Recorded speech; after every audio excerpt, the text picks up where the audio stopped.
हमारे गांव में एक अजीब सा रिवाज था कि अगर कोई लड़की शादी के बाद 5 महीने तक हामिला ना होती तो उसे गांव में बनाई एक दरबार में 5 दिन के लिए भेज देते तो वह हामिला हो जाती।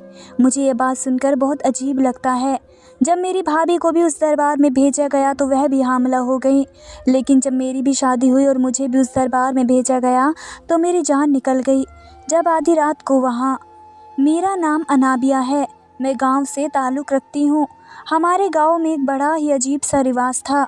अगर लड़की शादी के 5 महीने बाद तक हामिला नहीं होती थी तो उसे दरबार में 5 दिन के लिए भेज दिया जाता था। यह बात सुनकर मुझे बहुत ही अजीब लगा था। मेरी भाभी को भी भेज दिया गया था, उसके बाद वे हामिला हो गई थी। एक दिन मैंने अपनी भाभी से ये राज पूछा तो भाभी के चेहरे के तासुरात बदल गए थे, बल्कि उनके तो चेहरे का रंग ही उड़ गया था। वे रोते हुए कहने लगी, तुम अभी छोटी हो इसलिए इन बातों पर ध्यान ज़्यादा मत दो। और रोते हुए बताने लगी कि अल्लाह किसी लड़की पर ऐसा जुल्म ना करे जैसा हमारे गांव की लड़कियों पर किया जाता है। मैं भाभी की बात सुनते ही डर गई थी, लेकिन जब 2 साल बाद मेरी शादी हुई तो मुझे भी उसी दरबार पर भेज दिया गया था। लेकिन जो बात मुझे पता चली उसके बाद तो मेरे पैरों तले से ज़मीन निकल गई थी। मेरा नाम अनाबिया है, मैं अपनी फैमिली में सबसे छोटी थी, इसलिए मेरे घर के सभी लोग मुझसे बहुत प्यार और लाड किया करते थे। मुझसे बड़े मेरे 3 भाई और एक बहन थी। मेरे वालिद की एक दुकान थी, वो सिलाई का काम करते थे। हम गांव में रहते थे, मेरे वालिद दर्जी थे। जैसे तैसे मैं जवान होती गई। मुझे पता चला कि हमारे गांव के कुछ रिवाज बहुत अजीब से हैं, जिनको लोग मानते भी हैं और उन पर ध्यान भी दिया जाता है। हमारे गांव में लड़कियों को पढ़ाने लिखाने का कोई रिवाज नहीं था, बल्कि उनका जन्म होते ही उनका जहेज इकट्ठा करना शुरू कर दिया जाता था और उनकी शादी के बारे में पहले ही सोच लिया जाता था। जैसे ही लड़की जवानी की दहलीज पर पहुंचती थी तो उसकी शादी भी कर दी जाती थी और शादी भी अपने ही गांव में ही की जाती थी। आज तक कभी ऐसा नहीं हुआ कि किसी भी लड़की की शादी हमारे गाँव से बाहर की गई हो। अगर लड़की हमारे गाँव की होती तो उसकी शादी हमारे गाँव के ही लड़के के साथ की जाती थी। मुझे याद है जब मैं 10 साल की थी तब गाँव में एक हंगामा हुआ था। गांव में एक लड़की ने दूसरे गांव के लड़के से शादी करने की बात कही थी, लेकिन उस लड़की की बात पर कोई भी राजी नहीं हुआ था। लड़का भी लड़की के वालिदैन के आगे बुरी तरह से गिड़गिड़ा रहा था, यहाँ तक कि उसने अपने वालिदैन को रिश्ता लेकर भी हमारे गांव में भेज दिया था। और वह लड़का कहता था कि मैं उससे मोहब्बत करता हूँ, मेरी शादी इस लड़की के साथ कर दो। मगर गाँव के सरपंच ने हाथ उठाकर मना कर दिया था। अगर वहाँ हो गई तो पूरा गाँव मुसीबत में आ जाएगा। लड़का काफ़ी समझाने पर भी नहीं समझ रहा था। फिर उसके घर वालों ने लड़के को अपने घर के कमरे में ही बंद कर दिया था और उसको कैद कर दिया था। वह लड़का काफ़ी दिनों तक अपने घर से बाहर नहीं निकला था। कुछ दिनों बाद पता चला कि लड़के ने अपने कमरे में ही पंखे से लटक कर फांसी लगा ली। मैं उस टाइम बहुत छोटी थी, इसलिए इन बातों को इतनी गहराई से नहीं जानती थी और ना ही अपने गांव की रस्मों रिवाज के बारे में कुछ आगाह थी। मैं बस 5 तक ही पढ़ी हुई थी और मुझे आगे पढ़ने का बहुत शौक़ था, मगर मेरे वालिद जी ने मना कर दिया।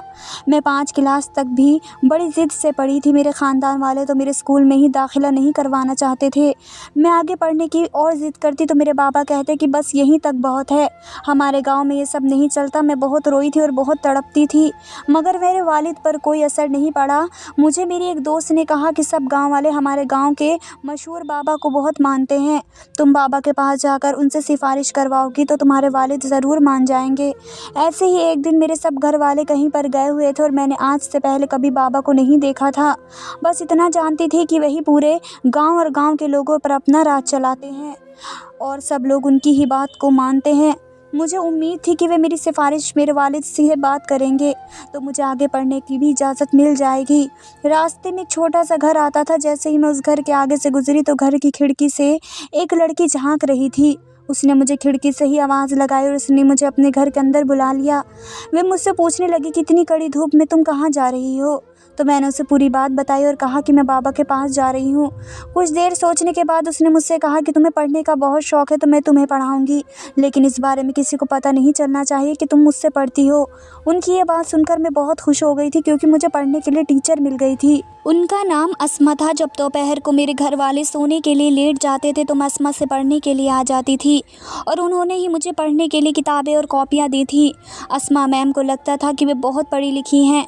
अपने घर में शायद वह अकेली ही रहती थी क्योंकि मैंने उनके घर में उनके अलावा कभी किसी को नहीं देखा था। अस्मा मैम के पहनने के कपड़े भी गांव की और लड़कियों से काफ़ी मुख्तलिफ होते थे। गांव की सारी औरतें पुराने सूट पहनती थी, लेकिन अस्मा मैम अच्छे से अच्छे सूट पहना करती थी।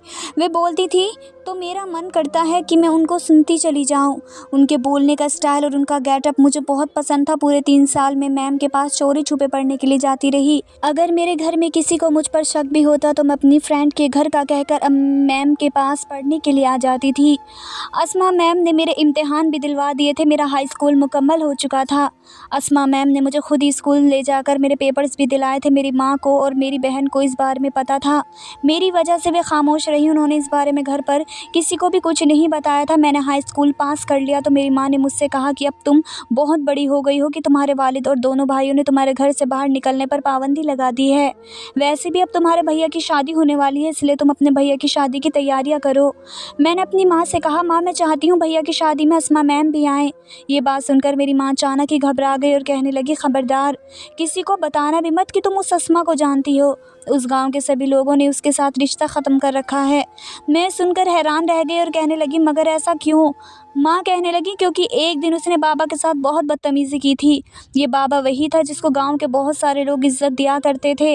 बाबा को ही एक गांव का सरपंच भी बना दिया गया था। उस दिन मुझे पहली बार अपने गांव की अजीबोगरीब रस्म व रिवाज के बारे में पता चला था कि जो लड़की शादी के 5 महीने बाद तक हामिला नहीं होती उसे बाबा के दरबार 5 दिन रहने के लिए भेज दिया जाता है, जहाँ पर उसका इलाज किया जाता है और फिर वह हामिला हो जाती है। अस्मा मैम बाकी लड़कियों से काफ़ी मुख्तलिफ थी। वे पढ़ी लिखी भी थी, इसलिए शादी के बाद जब वह हामिला नहीं हुई तो उन्होंने बाबा के पास जाने से इनकार कर दिया था, जिसके नतीजे में उनके सारे ख़ानदान वालों ने और उसके ससुराल वालों ने उनसे सारे ताल्लुक़ ख़त्म कर दिए थे और उनको उस घर में बंद कर दिया था। यह सब मुझे पहली बार पता चला था और यह रिवाज सुनकर बड़ा ही अजीब लगा था। फ़िलहाल मेरे बड़े भैया की शादी और मेरी बहन की शादी एक ही दिन हो गई थी। शादी होने के बाद मेरी बहन अपने ससुराल चली गई और भाभी हमारे घर पर आ गई थी। वह हमारे गांव में ही रहती थी, इसलिए मैं भाभी को पहले से ही जानती थी। भाभी के घर आने से मैं बहुत खुश थी क्योंकि मेरी बहन की भी रुखसती हो गई थी, इसलिए मैं ख़ुद को बहुत अकेला महसूस करती थी। मगर भाभी घर में आते ही मेरी दोस्त बन गई थी। उनके साथ मेरी बहुत अच्छी बातचीत होनी शुरू हो गई थी। मेरी भाभी बहुत अच्छी और समझदार थी। वो सारा दिन इबादत में ही गुजार दिया करती थी। मैं उनसे पूछी तो वह कहती, ये दुआ करो अल्लाह मुझे जल्द से जल्द औलाद दे दे। अगर मैं 5 महीने तक हामिला नहीं हुई तो मुझे बाबा के पास जाना होगा। मेरे बड़े भैया और मेरी बहन की शादी एक ही दिन हुई थी और शादी के तीसरे महीने में ही मेरी बहन हामिला हो गई थी, मगर मेरी भाभी की गोद अभी तक सूनी थी। मैंने अपनी भाभी को समझाया और कहा कि आप उदास क्यों हो रही हो, आप इस बारे में भैया से कहो, हो सकता है वह आपका इलाज किसी अच्छे डॉक्टर से करवा दे, उसके बाद आप हामिला हो जाओ। भाभी कहने लगी, ऐसा नहीं हो सकता, यहाँ पर किसी का इलाज नहीं करवाया जाता, यहाँ सिर्फ बाबा से ही इलाज करवाया जाता है। लेकिन मैं बाबा के पास नहीं जाना चाहती, बस तुम मेरे लिए दुआ करो। मेरी भाभी की शादी को 4 महीने हो गए थे तो गांव की औरतों ने हमारे घर में मेरी माँ को राय देना शुरू कर दिया कि तुम अपनी बहू को बाबा के पास लेकर चलो। भाभी बहुत डर गई थी और सारा दिन रोती रहती थी। मेरी भाभी की शादी को 5 महीने पूरे हो चुके थे। जब भाभी हामिला नहीं हुई तो गाँव के रिवाज के मुताबिक कुछ औरतें उनको लेने के लिए आ गई थी। मैंने माँ से कहा कि जब भाभी बाबा के पास नहीं जाना चाहती तो उनके साथ ज़बरदस्ती मत करो। मेरी माँ कहने लगी, बेटी अभी तुम छोटी हो इसलिए इन बातों में मत पड़ो, अगर ये बाबा के पास नहीं गई तो तुम्हारे भैया तुम्हारी भाभी को तलाक देकर घर से निकाल देंगे। तलाक का नाम सुनकर भाभी घबरा गई थी और बुरी तरह से डर गई थी। उसके बाद रोते हुए भाभी बाबा के पास जाने के लिए तैयार हो गई। भाभी जाते टाइम पर मुझसे गले मिलते हुए गई। मुझे ये जानकर बड़ी हैरानी और परेशानी हो रही थी कि सिर्फ 5 दिन की ही तो बात है ना, जाने भाभी क्यों इतना ज़्यादा डर रही हैं। मुझे वैसे भी यकीन नहीं था कि किसी बाबा के इलाज से किसी के यहाँ पर बच्चा भी पैदा हो सकता है। मैंने अगर अस्मा मैम से तालीम हासिल ना की होती तो शायद मैं भी इन बेतुकी बातों का शिकार हो गई होती। अस्मा मैम की दी हुई तालीम मुझे अच्छी तरह से याद थी कि औलाद देना और ना देना सिर्फ अल्लाह के हाथ में है। तो फिर ये बाबा क्या करता था? भाभी को गए हुए 2 दिन गुजर गए। मुझे बड़ी हैरानी हो रही थी। एक दिन मैं चोरी छुपे घर से निकल गई थी ताकि जाकर भाभी का हालचाल मालूम कर सकूं। वह बाबा गाँव के सबसे आखिरी कोने कोने पर रहता था, मैं अपना मुँह छिपाकर वहाँ से चली गई थी। वह एक बड़ी-सी दरबार थी जिसके आस-पास काफ़ी सारे छोटे-छोटे कमरे भी बने हुए थे। उन कमरों में काफ़ी सारी औरतें मौजूद थीं। मैं हर कमरे की खुली हुई खिड़की के पास जाकर भाभी को ढूँढ रही थी। आखिर 3 से 4 के बाद एक कमरा आया था जिसकी खिड़की खुली हुई थी। वहीं से मुझे भाभी नज़र आ गई थी। वे ज़मीन पर बैठी हुई थीं। मैंने उनको आवाज़ दी तो भाभी मुझे देखकर चौंक गई थीं और कहने लगी कि तुम यहाँ पर क्यों आई हो? जाओ यहाँ से, मैं 3 दिन के बाद खुद आ जाऊँगी। मैंने कुछ पूछना चाहा तो भाभी ने हाथ जोड़ लिए। उनकी आँखों में आँसू थे और कहने लगी, तुम्हें अल्लाह का वास्ता है, प्लीज़ यहाँ से चली जाओ। भाभी की हालत देखकर मुझे बहुत अफ़सोस हो रहा था। वो मुझे कुछ परेशान सी नज़र आ रही थी। भाभी ने कहा, तुम जाओ यहाँ से, मैं नहीं चाहती कि कोई तुम्हें देख ले। मैं भाभी के कहने पर लौट आई थी। पूरे 5 दिन हुए तो मेरी माँ और भैया जाकर भाभी को घर पर लेकर आ गए थे। भाभी बहुत बुरी हालत में लग रही थी। उनकी आँखों के नीचे हल्के भी पड़े हुए थे और वह पहले से भी ज़्यादा कमज़ोर लग रही थी। मैंने कहा, माँ ये भाभी को क्या हुआ है? माँ कहने लगी, चुप करो, कुछ नहीं हुआ तुम्हारी भाभी को। तुमसे कितनी बार कहा है कि बड़ों के बीच में मत बोला करो, अभी तुम छोटी हो। माँ ने मुझे डाँट कर खामोश करवा दिया था। माँ कहने लगी, बाबा के इलाज की वजह से ऐसा हुआ है, घबराने वाली कोई बात नहीं है। मैंने माँ के ऐसा कहने पर अफ़सोस से सर हिला दिया था और अपने दिल में सोचने लगी कि ऐसा भी मुमकिन नहीं है कि बाबा के इलाज से भाभी हामिला हो जाएं। लेकिन मैं तो हैरान तब हुई जब 1 महीना गुजर गया था और उसके बाद खबर मिली कि भाभी हामिला है। माँ और भैया की तो खुशी का ठिकाना भी नहीं था। वे सारे गांव में मिठाइयाँ बांट रहे थे और खूब खुशियाँ मना रहे थे। मैं तो जितना हैरान होती उतना ही कम था। ये सब कुछ मेरी सोच से भी ऊपर था। मैंने भाभी से पूछा कि भाभी, सबका क्या राज है? ऐसा क्या हो गया? आखिर वो बाबा औरतों के साथ ऐसा भी क्या करता है? औरतें इतनी जल्दी हामिला हो जाती हैं और आप भी हामिला हो गई हो, ऐसा कैसे हुआ? बताओ ना भाभी, वहाँ उस जगह में आपके साथ क्या हुआ? मेरी ये बात सुनकर भाभी के चेहरे के तासुरात बदल गए थे। वो अपनी आंखों में आंसू भर कर कहने लगी कि मुझसे ये सब मत पूछो। मैंने भाभी से बहुत ज़िद की तो भाभी ने बस इतना ही कहा कि तुम अभी छोटी हो, मैं तुम्हें डिटेल नहीं बता सकती। बस इतना समझ लो कि इस रिवाज ने मुझे समेत कई ज़िंदगियाँ बर्बाद कर दी हैं। अल्लाह किसी भी लड़की पर ऐसा जुल्म ना करे जो हमारे गाँव की लड़कियों पर होता है। मैं भी भाभी की बातें सुनकर बहुत डर गई थी। आखिर ऐसा क्या जुल्म होता है? भाभी ने कहा, वक्त आने पर तुम्हें भी सब कुछ पता चल जाएगा। उस दिन के बाद हमेशा मैंने भाभी को उदास ही देखा था। 9 महीने पूरे होने के बाद भाभी ने एक बेटे को जन्म दिया था। भाभी का बेटा दिखने में बिल्कुल भाभी पर ही गया था, लेकिन चौंकाने वाली बात यह थी कि औलाद के लिए मिन्नतें करने वाली भाभी की जब अपनी औलाद हो गई थी तो वे उसे देखती तक नहीं थी। लगता ही नहीं था कि वो उनका अपना बेटा है। वो तो उससे ज़्यादा प्यार भी नहीं करती थी। मेरी माँ ही उसे संभाले फिरती थी। मैं कई बार भाभी को कहती कि अपने बेटे पर ध्यान रखा करो, आपके बेटे को हम क्यों संभालें, हमसे ज़्यादा ही आपका बेटा है। मगर वे शायद दिमागी मरीज़ बन चुकी थी। हंसकर कहती थी कि उसे वही इस दरबार पर छोड़ ही आओ। मैं क्यों उसे हाथ लगाऊं, मैं तो गंदी हो गई हूँ। मेरे साथ गंदा काम किया गया है। पता नहीं क्यों, मगर मुझे यही लगता था कि जब से भाभी उस बाबा के पास गई थी तब से ही वे बहुत अजीब सी हो गई हैं। मुझे भाभी की हालत पर बहुत तरस आने लगा था। वो हमेशा खोई खोई सी रहती थी और अब तो वे बिल्कुल ही अपने होशो हवास खोने लगी थी। माँ रोज़ परेशान होकर यही कहती थी कि इसे ठीक करने के लिए एक बार फिर से बाबा के पास लेकर जाना पड़ेगा। एक दिन जब भाभी के सामने ये बात हुई तो उन्हें दोबारा से बाबा के पास लेकर जाना पड़ेगा। ये बात सुनकर वो बुरी तरह से डर गई थी और कहने लगी, नहीं, मुझे दोबारा उनके पास नहीं जाना। वो डर की वजह से खुद को बदलने की कोशिश कर रही थी और वह ठीक भी हो गई थी। उसके बाद मेरी माँ बड़े फ़क्र के साथ लोगों से कहती कि देखा, बस बाबा का नाम लिया और हमारी बहू ठीक हो गई। इससे बढ़कर और क्या सबूत होगा? मगर मेरा दिल ये मानने को तैयार नहीं था। मैंने 1-2 बार फिर से भाभी से पूछा, बताओ भाभी, बाबा ने किस तरह से आपका इलाज किया? मगर वो हंस देती थी, तुम फिक्र मत करो, तुम्हें सब पता चल जाएगा जब तुम्हारी शादी होगी। मैं भाभी की हालत देखकर सोचती रहती थी कि अल्लाह ना करे मुझे उनके पास जाना पड़े। इसी तरह से 2-3 साल गुजर गए थे और इसी दौरान मेरा एक दोस्त की शादी भी हो गई थी। वो भी 5 महीने तक हामिला नहीं हुई तो उसे भी बाबा के पास भेज दिया गया था। मगर जब वह वापस आई तो बहुत खुशहाल नज़र आ रही थी। मुझे ऐसा लगा कि वह भी भाभी की तरह उदास और परेशान होगी और मुझे कोई और ही कहानी सुनाएगी। मगर वह तो कहने लगी कि उस पर फूंक कर इसका इलाज किया गया और बड़े अच्छे तरीके से वहाँ पर उसने दिन गुजारे थे। उसके बाद कुछ भी गलत नहीं हुआ था और ज़्यादा हैरत की बात यह थी कि वह भी प्रेग्नेंट हो गई थी। वो अलग अलग बातें एक ही इंसान के बारे में बता रही थी। मैं बहुत उलझन का शिकार हो गई। मेरे लिए गाँव से एक रिश्ता आया। और जल्दी ही मेरी शादी भी कर दी गई थी। मैं अपनी शादी के बाद बहुत खुश थी क्योंकि मेरा शौहर बहुत ही अच्छा इंसान था और मेरे ससुराल में भी सब लोग बहुत अच्छे थे। मैंने कभी ख्वाबों में भी नहीं सोचा था कि जो दूसरों के साथ हुआ ऐसा कभी मेरे साथ भी हो सकता है। जैसे ही मेरे 3 महीने गुजरे, हर तरफ से आवाज़ आने लगी कि तुम्हारे यहाँ बच्चा कब पैदा होगा, ये हामिला कब होगी। कोई औरत हमारे घर में आकर कहती कि अगर तुम्हारी बहू 5 महीनों तक हामिला नहीं हुई तो उसे बाबा के पास जाना होगा। मैं इन सारी बातों से बहुत परेशान हो गई थी और परेशान होकर अपनी मैम के पास चली गई थी और उनको सारी बात बताकर उनसे राय मांगी। उन्होंने मुझसे कहा कि ऐसा करना, अपनी शादी के 5 महीने पूरे होने के बाद तुम अपने ससुराल वालों को झूठ बोल देना कि तुम प्रेग्नेंट हो गई हो। मैं ये राय सुनकर परेशान हो गई और कहने लगी कि ऐसा तो कुछ दिनों बाद मेरा राज खुल जाएगा और जब सच सबके सामने आएगा फिर मैं क्या करूँगी। मैम ने कहा तो फिर तुम्हारे पास एक ही रास्ता है, तुम वहाँ जाने से मना कर देना। मैंने दुखी होकर उनसे कहा कि आपकी तरह मुझे भी घर के अंदर कैद करके रखा जाएगा।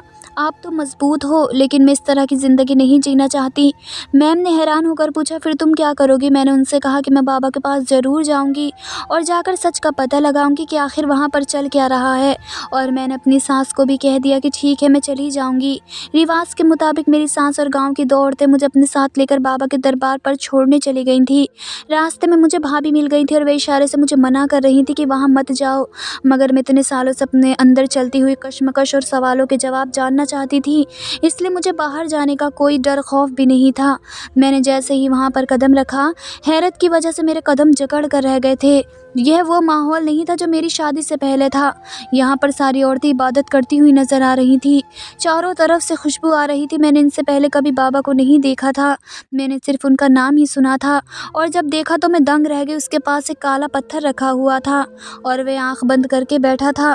उसके पास लोग आते जाते और वो उन पर कुछ पढ़कर फूंक रहा था। ये सब देखकर मैं बहुत ज़्यादा हैरान रह गई थी। भाभी भी तो कुछ और ही कहा करती थी कि यहाँ पर ऐसा कुछ भी नहीं था। मैं हैरान रह गई थी। मेरी सास मुझे बाबा के कहने पर एक कमरे के अंदर छोड़ गई थी। ये कमरा छोटा सा सादा सा था और चारों तरफ चादर बिछी हुई थी और जगह जगह मोमबत्ती भी लगी हुई थी। सारे कमरे में मोमबत्ती की रोशनी हो रही थी। इस खतरनाक कमरे में मुझे डर लग रहा था, लेकिन इस कमरे में मेरे अलावा और कोई मौजूद नहीं था। मैं यहाँ पर अकेली थी। मुझे अपनी दोस्त की बात पर यकीन आने लगा कि यहाँ पर सिर्फ तंत्र मंत्र फूंक कर ही औरतों का इलाज किया जाता है। मेरी सास ने मुझे बताया था कि मुझे 5 दिन तक लगातार यहीं पर रहना है। मैं यहाँ पर सुबह के टाइम आई थी लेकिन अब मुझे रात हो गई थी। रात के टाइम पर मेरे पास एक लड़का मुझे खाना देने के लिए आया था। उस लड़के के अलावा कमरे में अभी तक कोई और मुझसे मिलने के लिए नहीं आया था और ना ही उस बाबा ने मुझे बुलाया था। मैंने सोचा उनके पास ज़्यादा भीड़ भाड़ थी, इसलिए शायद मुझे सुबह बुलाया जाए। यही सब सोचकर मैं सोने के लिए लेट गई थी। मैं बहुत गहरी नींद में चली गई थी जब आधी रात को मुझे ऐसा महसूस हुआ कि कमरे के अंदर कोई दाखिल हुआ। मेरी तो जान ही निकल गई थी। कमरे में बुरी तरह से अंधेरा छाया हुआ था। मेरे दिमाग में वह सब आने लगा जो भाभी कहा करती थी। इससे पहले मैं शोर मचाती, जो आदमी अंदर आया था उसके हाथ में एक मोमबत्ती थी और उस मोमबत्ती की रोशनी जब उस आदमी के चेहरे पर पड़ी तो उसे देखकर मुझे कुछ सुकून हुआ था। वो और कोई नहीं बल्कि मेरा शौहर था। मैंने हैरान होकर अपने शौहर से पूछा कि आप यहाँ पर क्या कर रहे हो, तो वो कहने लगा कि बाबा ने कहा था कि तुम अपनी बीवी के कमरे में रात को जाकर सो जाना, वो कहीं अकेली रात को यहाँ पर डर न जाए, इसलिए मैं यहाँ पर तुम्हारे पास आ गया। मुझे ये सब सुनकर बड़ी तसल्ली हुई थी कि वो बाबा ऐसा नहीं है जैसा मैंने उसके बारे में सोचा था। अगले दिन बाबा ने मुझे और मेरे शौहर को सुबह सुबह अपने पास बुलाया और हम दोनों पर कुछ पढ़कर फूंक दिया और उसके बाद मेरे शौहर काम पर चले गए। फिर रात हुई तो फिर से मेरा शौहर मेरे पास आ गया था। मैं वहाँ का सारा माहौल देखकर बहुत इम्प्रेस हुई थी, लेकिन बस एक बात मुझे समझ नहीं आई थी कि मेरे शौहर ने इतने ढेर सारे पैसे इस बाबा को क्यों दिए। कहीं उसकी फ़ीस थी या कुछ और। तो मेरा शौहर कहने लगा कि अरे पागल, बाबा हमारे लिए कितना कुछ कर रहे हैं, उनकी कोई फ़ीस नहीं है। लेकिन ये मैंने अपनी खुशी से उनको दे दी है, ये रकम वो हमसे ज़बरदस्ती तो नहीं ले रहे ना। ये सब अपनी खुशी और हैसियत के मुताबिक उनको पैसे दिए जाते हैं, उनके साथ कोई ज़बरदस्ती नहीं की जाती। बाबा जितने अच्छे हैं तभी तो सारे गांव में बाबा का नाम चलता है। बाबा के पास 5 दिन तक मेरा इलाज चलता रहा था। मुझे वहाँ पर पीने के लिए कुछ दवाइयाँ भी दी जाती थी। बाबा मुझ पर कुछ फूकने भी आते थे, लेकिन वो मुझे नज़र उठाकर तक नहीं देखते थे। भाभी की सारी बातें झूठ निकली थी। वह तो ऐसी रोती थी जैसे यहाँ पर लड़कियों के साथ बहुत जुल्म किया जा रहा हो, जबकि मैंने देखा था कि यहाँ पर कुछ ऐसा नहीं था। मैं पूरे 5 दिन वहाँ पर रह कर आ गई थी। मेरी सास और शौहर को पक्का यकीन था कि मैं बहुत जल्द उनको हामिला होने की खबर सुना दूँगी, मगर 2 से 3 महीने गुज़र चुके थे, लेकिन अभी तक मैं हामिला नहीं हुई थी। मेरी सास और बाकी लोग तरह-तरह की बातें करने लगे कि लगता है कि इन मियाँ-बीवी के गुनाह कुछ ज़्यादा ही हैं, जो बाबा के इलाज के बावजूद भी ये दोनों माँ-बाप नहीं बन पा रहे। मैं बहुत परेशान थी और इसी परेशानी में मैं अपने वालिदैन के घर चली गई थी। वहाँ पर भाभी भी मौजूद थी और अपने बेटे को खाना खिला रही थी। भाभी मुझे देखकर कहने लगी, क्या हुआ वहाँ? वहाँ जाकर तुमने अपना शौक़ पूरा कर लिया? मैंने तुम्हें मना किया था ना कि तुम वहाँ पर मत जाओ, लेकिन तुमने मेरी एक नहीं सुनी। मैं तो पहले से ही बहुत परेशान थी। भाभी की बातें सुनकर मुझे और भी ज़्यादा गुस्सा आ गया था। मैंने भाभी से गुस्से में कहा कि आपने मुझसे झूठ क्यों बोला? वहाँ पर तो कुछ भी ऐसा वैसा नहीं किया जाता जिसको बता कर आप इतना रो रही हो। वो बाबा तो बहुत शरीफ इंसान है और वहाँ के लोगों का इलाज भी बहुत ईमानदारी से करता है। मेरी बात सुनकर भाभी हंसने लगी और कहने लगी, तो फिर तुम अब तक प्रेग्नेंट क्यों नहीं हुई? और बाकी की लड़कियाँ वहाँ जाने के बाद क्यों प्रेग्नेंट हो गई? मैं कैसे प्रेग्नेंट हो गई? मेरे पास तो एक बेटा भी है। मैं भी तो बाबा के पास ही गई थी ना। मेरे पास भाभी के सवाल का कोई जवाब नहीं था, इसलिए मैं चुप रही। भाभी मुझसे कहने लगी, तुम्हें डॉक्टर के पास जाना चाहिए। मैंने कहा, भाभी आपको तो पता है कि हमारे गांव में डॉक्टर के पास नहीं बल्कि उसी बाबा के पास ही जाते हैं। मैंने आपकी ही बातों पर यकीन किया था और वहाँ पर चली गई थी, ताकि वहाँ पर कुछ ऐसा वैसा हो जाए तो मैं उसका सारा सच गाँव वालों के सामने ला सकूँ। लेकिन मुझे तो वहाँ कुछ गड़बड़ नज़र नहीं आई। भाभी कहने लगी, अब तुम देखना, रोज़ तुम्हारे घर 2 औरतें आएंगी और जो तुमसे कहेंगी कि अपने बच्चे के लिए दोबारा बाबा के पास चली जाओ। तुम नहीं भी जाना चाहोगी तो फिर भी वह सारे गांव वाले तुम्हें दोबारा वहां भेजने पर मजबूर करेंगे और इस बार तुम्हारा शौहर भी तुम्हारे साथ खड़ा नहीं होगा। तुम्हें अगर मेरी बात पर यकीन नहीं आता तो मेरी बातें लिख कर रख लो। मैं भाभी की बातें सुनकर बहुत डर गई थी और अपने घर मतलब अपने ससुराल वापस आ गई थी। लेकिन अब की बार तो वही हुआ था। रोज़ अलग अलग तरह की औरतें हमारे घर पर आ जाती थी और मेरी सास से वही सब कुछ कहती जो मुझे भाभी ने बताया था। वो कहती कि बहू को दोबारा से बाबा के पास लेकर जाओ, उसके गुनाहों का कफ़ारा अदा करवाओ, तभी जाकर तुम दादी बनोगी। रोज़ हमारे घर में कोई ना कोई नई औरत आती और मेरी सास को पट्टियाँ पढ़ाती थी। वही सब कुछ चल रहा था जिसके बारे में भाभी मुझे पहले ही बता चुकी थी। मैं उन सारी औरतों से बहुत ज़्यादा तंग आ चुकी थी, क्योंकि अब मेरी सास के तेवर भी बदलने लगे थे और मुझे उनके तेवर से डर लगने लगा था। इसलिए एक दिन मैंने अपने शौहर से कहा कि चलो दोबारा बाबा के पास चलते हैं। अभी तक भाभी की गई सारी बातें सच साबित होती चली आ रही थी। मैं और मेरे शौहर वहाँ पर गए तो बाबा हमसे कहने लगे, तुम्हारे शौहर के गुनाह तो बहुत कम है, लेकिन तुम्हारे गुनाह ज़्यादा हैं, जिनका कम करना होगा। तुम्हें अल्लाह के आगे रो रो कर अपनी गुनाहों की माफ़ी मांगनी है, जिसके लिए तुम्हें पूरे लगातार 3 दिन और 3 रातों तक कमरे के अंदर बंद होकर सिर्फ़ और सिर्फ अल्लाह के आगे ही इबादत करनी है। मैंने कहा ठीक है, इसमें मेरे शौहर भी मेरा साथ देंगे। लेकिन बाबा ने कहा नहीं, जिस बार तुम्हारा शौहर तुम्हारा साथ नहीं देगा और ना ही कमरे में रुकेगा। ये बात सुनकर तो मेरे होश उड़ गए थे। भाभी की कही गई हर बात सच साबित थी। ना जाने क्या सच था और क्या झूठ था। वो जो मैं अपनी आंखों से पिछली बार देख चुकी थी वह सच था, या जो मैं अब देख रही थी वह सच था। मैं अपने शौहर को रोकना चाहती थी, मगर वे नहीं रुके और मुझे छोड़कर चले गए। मेरा दिल कह रहा था कि मुझे यहाँ से भाग जाना चाहिए, क्योंकि मुझे अपने साथ कुछ गलत होने का अंदेशा नज़र आ रहा था। लेकिन मैं उठकर एक कमरे में चली गई जहाँ पर मुझे बाबा ने जाने के लिए कहा था। मैं वहीं पर आ गई थी जहाँ पर मैं पहली बार भी नहीं जाना चाहती थी, और एक बार फिर से मैं इसी कमरे में आ गई थी, क्योंकि हालात भी ऐसे ही हो गए थे। क्योंकि मैं ना चाहते हुए भी भाभी के कहने पर यहाँ पर आ गई थी और फिर मुझे सच का भी तो पता लगाना था। थोड़ी देर ही गुजरी थी कि बाबा भी कमरे में आ गया था। मैंने कहा, आप यहाँ पर क्या करने आए हैं? बाबा ने मेरे करीब आते हुए कहा कि मैं तुम्हारे बारे में सब जानता हूँ। मैं डर कर पीछे हट गई और पूछने लगी, तो क्या आप मेरी मदद करेंगे?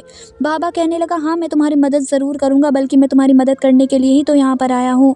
तुम ज़रूर माँ बनोगी और अपने बच्चे को अपने हाथ में खिला सकोगी, लेकिन उसके लिए एक शर्त होगी। मैं तुमसे जैसा कहूँगा तुम्हें वैसा करना पड़ेगा। बाबा ने जो शर्त मुझे बताई उसे सुनकर तो मेरे कदमों तले ज़मीन निकल गई। भाभी ने सच ही कहा था कि मैं बाबा नहीं बल्कि एक बहुत बड़ा दरिंदा था, इंसान के रूप में एक छुपा हुआ भेड़िया था जो लोगों के साथ गलत काम कर रहा था। उसने मुझे गलत काम करने के लिए कहा था। मैंने जब इनकार किया तो वह कहने लगा, इस तरह से तो तुम कभी भी माँ नहीं बन सकती। रोज़ लोग तुम्हारे घर जाकर तुम्हें बेइज्जत करेंगे और तुमसे सवाल जवाब करेंगे, तो तुम उन्हें क्या जवाब दोगी? उसने मुझे इतने बुरे तरीके से इमोशनल ब्लैकमेल किया था कि मेरे पास और कोई भी चारा नहीं बचा था कि मैं उसकी बात मानने के बारे में ना सोचूं। वो ख़तरनाक हंसी हंसने लगा था। मैं अब सब कुछ समझ गई थी। मैंने पूछा, यकीनन तुम्हारे पास जो औरतें आती होंगी तुम उनके साथ भी यही सब कुछ करते होंगे और उन्हें इसी तरह से ब्लैकमेल करते होंगे, इसलिए वो बेचारी चुप हो जाती होंगी और अपनी इज्जत और शादी बचाने की खातिर इस गलत काम के लिए तैयार हो जाती होंगी। वो बाबा कहने लगा, ऐसा ही है। जो लड़की मेरे पास आती है वह ज़्यादा ही बेबस और लाचार होती है, ज़माने और ससुराल की सताई हुई होती है। अगर उनके यहाँ पर बच्चा पैदा ना हो तो उनको तलाक हो जाएगा, इसी डर से वे मेरे पास आती हैं और मेरे बच्चों की माँ बनकर अपनी शादीशुदा ज़िंदगी बचा लेती हैं। मेरी मानो तो तुम्हें भी अपनी शादीशुदा ज़िंदगी बचाने के लिए ऐसा ही करना चाहिए। मैंने कहा, तुम्हें शर्म नहीं आती मासूम गाँव वालों को धोखा देते हुए? ये रस्म के नाम पर तुमने बहुत सी औरतों के साथ गलत काम किया है, उनकी इज्जत के साथ खिलवाड़ किया है। वो हंसने लगा और कहने लगा, इस रिवाज की शुरुआत मेरे बाबा ने की थी। वह अच्छी खासी कमाई करते थे और इलाज के नाम पर अय्याशी भी कर लिया करते थे।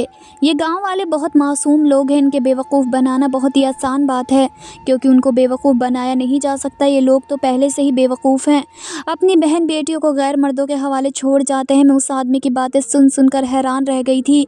उनसे मुझे काफ़ी सारी ऐसी बातें बताई थी जो हैरान कर देने वाली थी। वो आदमी जिसे सारे गाँव वाले अपना सब कुछ मानते थे, वो इतना घटिया हो सकता था मैंने कभी ख्वाब में भी नहीं सोचा था। लेकिन जब पहली बार मैं यहाँ आई थी तो यहाँ पर सब कुछ बहुत अलग था। तब उसने अपनी असलियत क्यों नहीं दिखाई, यही सवाल जब मैंने उससे पूछा तो वह कहने लगा, मैंने पूरे गांव में अपनी खबरी औरतें फैलाई हुई हैं जो एक तो मेरे बारे में लोगों का भरोसा जीत लेती हैं और दूसरा वो जानबूझकर उन लड़कियों के घर जाती थी जिनके यहाँ पर बच्चे पैदा नहीं होते थे। उन लड़कियों के सास और ससुराल वालों के दिमाग में ये बात बिठाती थी कि वो उनको मेरे पास लेकर आएँ। उन्हीं औरतों की खबर से मुझे पता चला कि तुम इस नियत से मेरे पास आ रही हो ताकि तुम मेरी असलियत के बारे में जान सको। इसलिए मैंने अपना रूप बदल लिया और अपनी कोठरी के हुलिये को भी बिल्कुल बदल लिया था। मैं नहीं चाहता था कि तुम मुझ पर किसी तरह का भी शक करो, इसलिए मैंने तुम्हें शक करने का मौका ही नहीं दिया। मैंने ही उन औरतों को तुम्हारे दोबारा घर भेजा ताकि वह ताने देकर तुम्हें इतना मजबूर कर दें कि तुम दोबारा यहाँ पर आने पर खुद मजबूर हो जाओ। और वही हुआ। आखिरकार तुम्हें औलाद के लिए यहाँ पर दोबारा आना ही पड़ा। अभी अगर तुम ना आती तो तुम नहीं जानती तुम्हारे साथ कितना बुरा होता। तुम्हारी सास तुम्हें तलाक दिलवा देती। मैंने सोचते हुए कहा, अगर मैं तुम्हारी असलियत सारे गांव वालों को बता दूं तो वो बाबा कहने लगा, तुम ऐसा करोगी तो बहुत बुरा पछताओगी क्योंकि कोई भी तुम्हारी बात का यकीन नहीं करेगा। तुम्हें याद नहीं कि तुम शायद उन गाँव वालों के सामने मेरी तारीफ़ कर चुकी हो? ये बात तो वह सच भी बिल्कुल ठीक कह रहा था, ऐसा ही था। मैं थोड़ा आगे बढ़ी। वह बहुत खुश हुआ कि मैंने उसकी शर्त मान ली, मगर मैं उससे थोड़ा और आगे बढ़ी और कमरे के पर्दों को झट से हटा दिया। पर्दे के पीछे से गांव वाले बाहर आ गए थे। उसके बाद बाबा के चेहरे का रंग उड़ गया था। उसे उम्मीद नहीं थी कि बाजी इस तरह से भी पलटी जा सकती है और मैं सभी कुछ कर सकती हूँ। ऐसा उसने ख्वाब में भी नहीं सोचा था। वह सब कुछ एक साथ देखकर बुरी तरह से घबरा गया था और उसके पसीने छूटने लगे थे। मैं जब यहाँ पर 5 दिन रहकर गई थी तो सब लोगों ने मुझसे तांत्रिक बाबा के बारे में पूछा था। उस टाइम तुम उस आदमी की हकीकत नहीं जानती थी, इसलिए मैंने जो कुछ भी देखा था वही सब कुछ बता दिया था। अगर मैं सबको सच बताती तो कोई भी मेरी बात पर यकीन नहीं करता, इसलिए मैंने ऐसा इंतज़ाम किया कि उस आदमी की सच्चाई को सब अपनी आँखों से देख लेते और कानों से सुन लेते। इसी तरह उनकी आँखों पर पड़ा हुआ झूठ का पर्दा और अंधविश्वास की पट्टी खुल गई थी जो काफ़ी सालों से बंधी हुई थी। यह कमरा छोटा था लेकिन अंधेरे की वजह से मैंने पहले ही गांव के लोगों को पर्दे के पीछे छुपा दिया था और चारों तरफ 2-2 लोग खड़े हुए थे। गांव के कुछ 2-3 जवान आदमी थे और एक तो बूढ़े भी थे और 2-3 औरतें भी मौजूद थी। मैं उन सब लोगों को बड़ी मुश्किल से यहाँ पर लेकर आई थी। मैंने उन लोगों से पहले ही बात कर ली थी और बड़ी मुश्किल से उन लोगों को अपने साथ यहाँ लाने के लिए राज़ी किया था क्योंकि ये लोग तो अपने बाबा के बारे में कुछ गलत सुनने या मानने को तैयार ही नहीं थे और मुझे झूठा साबित करने के लिए भी ये लोग यहाँ पर आ गए थे। मैं अगर खुद बताती तो कोई मेरी बात पर यकीन नहीं करता, इसलिए मैं उस आदमी के मुंह से बातों ही बातों में सारी सच्चाई उगलवाना चाहती थी। मैंने उससे इस ढंग से बात की थी कि ये अपने गुनाह खुद अपने मुंह से निकाल दे। उस आदमी ने अपने सारे गुनाहों की सच्चाई अपने मुंह से कह दी थी और सारे लोगों ने सुन भी लिया था। मेरा शौहर भी वहाँ मौजूद था। मेरे शौहर ने आगे बढ़कर बाबा की पिटाई करनी शुरू कर दी और बाकी सारे मर्द भी उसके साथ मिल गए थे। औरतों ने भी उन औरतों को पकड़ लिया जो सारे गाँव में फसाद फैलाती थी। मैंने ये सब कुछ अपनी भाभी के कहने पर किया था और मैं खुश थी कि झूठे और ढोंगी बाबा की असलियत मैंने सारे गांव के सामने लाकर खोल दी थी। मैम ने जब ये बात सुनी तो खुशी से मुझे गले लगा लिया था और वह कहने लगी, जिस काम की हिम्मत मैं सारी ज़िंदगी नहीं कर पाई वो काम तुमने कर दिखाया। मेरी फ्रेंड ने मेरा बहुत शुक्रिया अदा किया और मुझसे माफ़ी मांगने लगी कि उस टाइम वो बहुत डर गई थी, इसलिए उसने मुझे बाबा की असलियत नहीं बताई थी। उसे नाटक करना पड़ा क्योंकि बाबा ने उसे धमकी दी थी, तो वह उस बाबा के कहने के मुताबिक मजबूर हो गई थी। जैसा उसे कहा जा रहा था वह वैसा ही कर रही थी।